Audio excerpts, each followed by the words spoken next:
Hoje nós vamos desenvolver mais um item de geografia do Brasil. Vamos conhecer mais um pouco da economia do nosso país. Vamos falar do setor industrial, o setor secundário da economia. Lembrando, em primeiro lugar, que o Brasil, apesar de ser um país de terceiro mundo, é um dos mais industrializados do planeta. Nós temos hoje um parque industrial diversificado, relativamente complexo. Vamos lembrar como poderíamos classificar as indústrias dentro desse setor. Elas podem ser divididas em indústrias de base ou do setor pesado. São aquelas que não vão produzir diretamente para o consumidor, mas atendem a outras indústrias. Por exemplo, vamos lembrar do setor siderúrgico, do setor químico. E temos também as indústrias de bens de consumo. Estas produzem diretamente para o consumidor e podem ser subdivididas. Os bens de consumo duráveis, por exemplo, a indústria automobilística, e as indústrias de bens de consumo não duráveis, setores mais simples, como a produção têxtil e a produção alimentícia.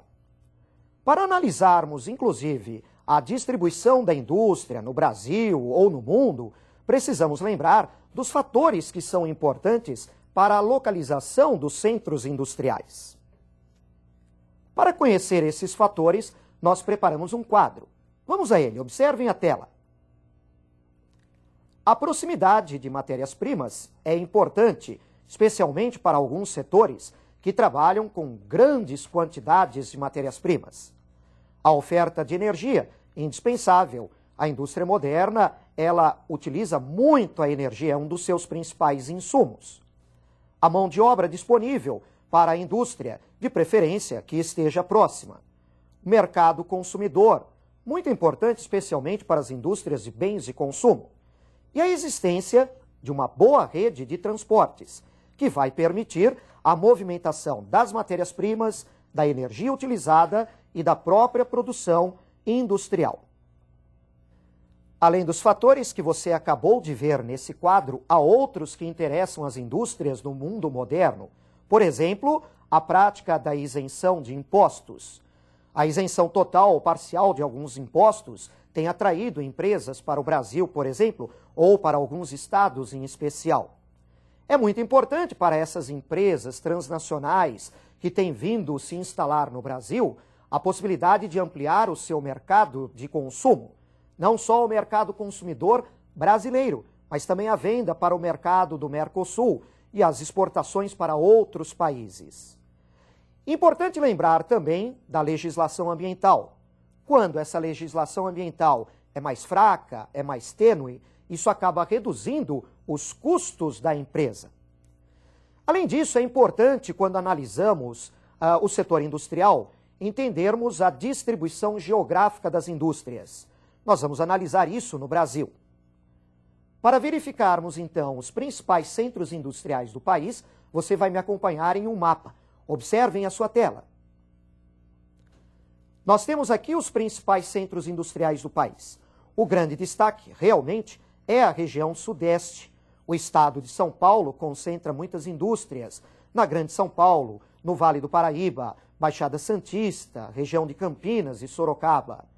O Rio de Janeiro, o estado de Minas Gerais, Paraná, Santa Catarina, lá no Vale do Itajaí, a região metropolitana da Grande Porto Alegre e algumas capitais nordestinas, como Salvador, Recife, Fortaleza e mesmo na região norte, podemos lembrar das instalações industriais na região de Belém e da Zona Franca de Manaus.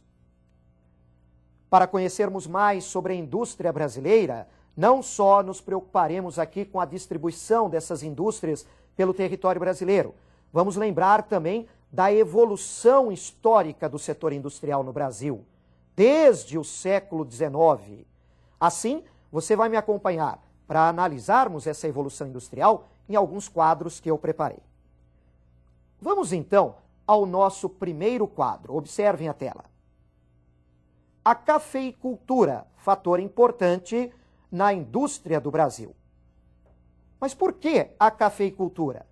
Bom, em primeiro lugar, nós precisamos lembrar que a cafeicultura, à medida em que ela se expande no Brasil durante o século XIX, ela atrai a mão de obra imigrante.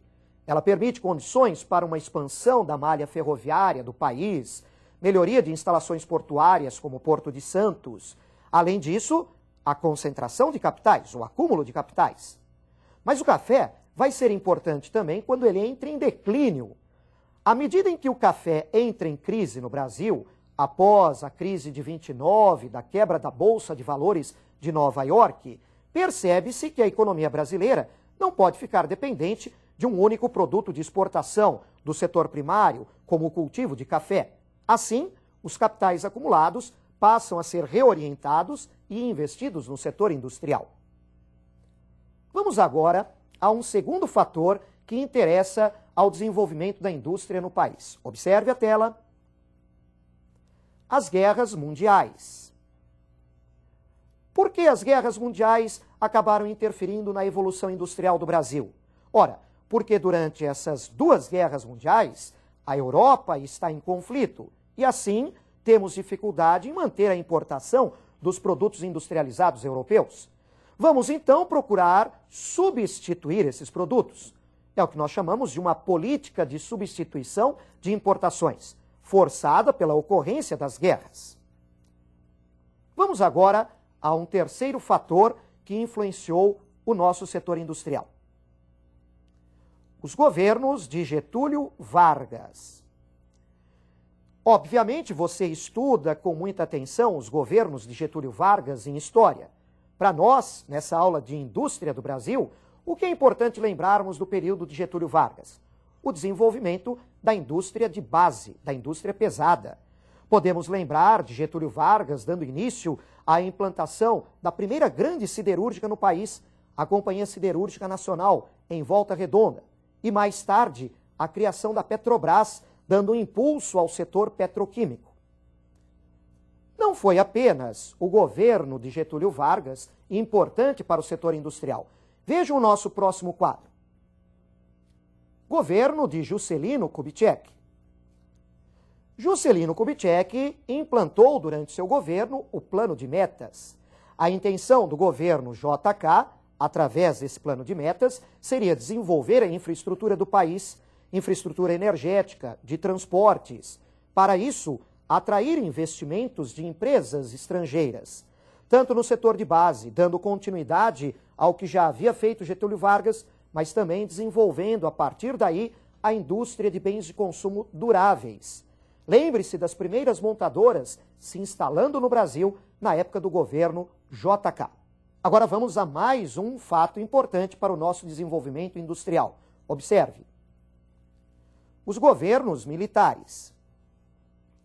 Independentemente da análise de um período mais ditatorial, quando você pode preferir um período mais democrático, não podemos, claro, esquecer que durante os governos militares nós temos um novo impulso no nosso desenvolvimento industrial, continuando a atração do capital estrangeiro, diversificando mais o nosso parque industrial e dando um maior avanço, um maior andamento a indústrias de tecnologia mais avançada.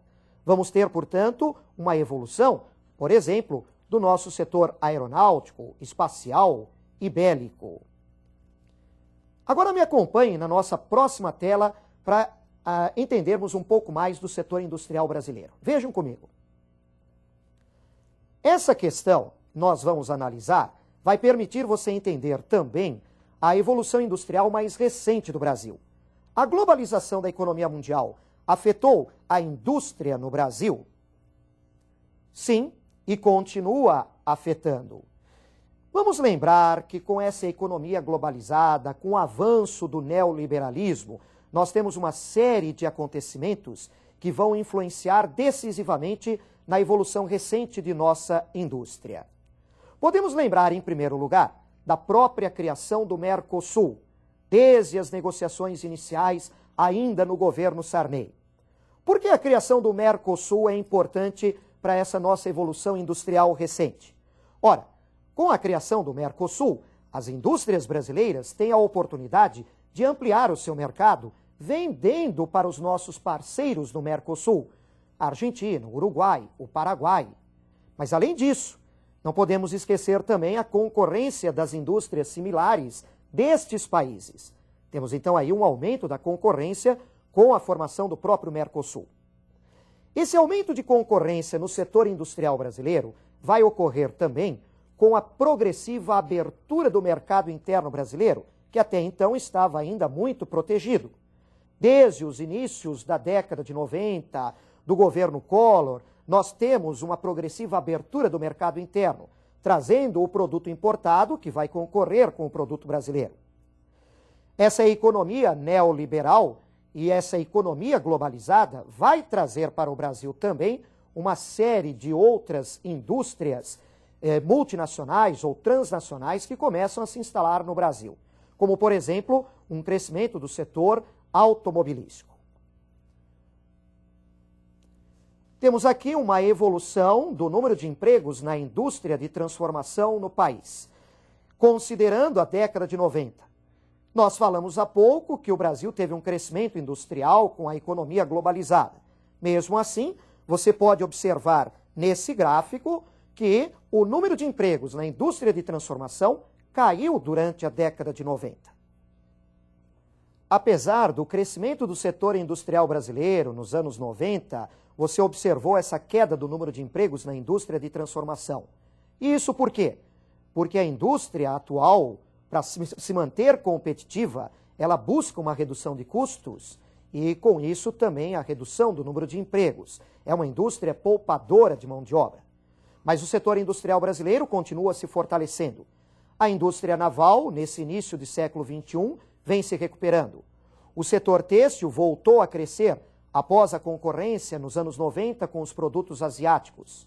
A produção industrial automobilística do Brasil já é uma das maiores do mundo.